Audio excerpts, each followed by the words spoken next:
ఈ కొంటే ఎంత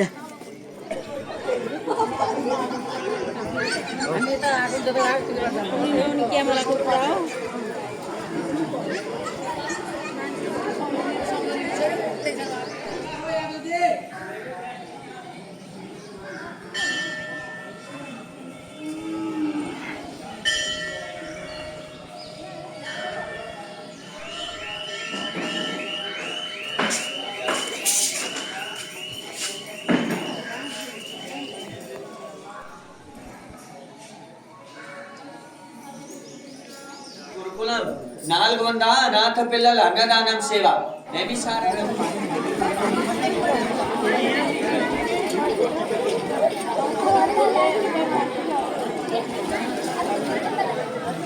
మేము గోమతి నదిలో మరియు చక్రస్నానము చేసి ఇక్కడ వేదవ్యాసుడు వేద పురాణాల గురించి అధ్యయనం చేసిన స్థలంకి వచ్చాము. ఇక్కడ ఉన్న ఈ వృక్షము 5099 సంవత్సరం నాటిది అని ఇక్కడ స్థల పురాణం ప్రకారము చెప్తున్నారు.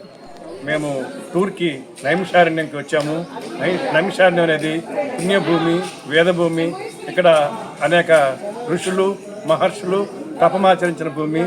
వేదవ్యాసుడు, వాల్మీకి మొదలగు ఋషులు తపస్సు చేశారు కాబట్టి ఇక్కడ సత్యనారాయణ స్వామి వ్రతం కూడా ఫేమస్.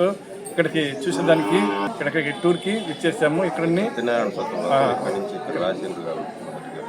ఇక్కడ మొదటగా సత్యనారాయణ స్వామి వ్రతము ఆరంభమైంది.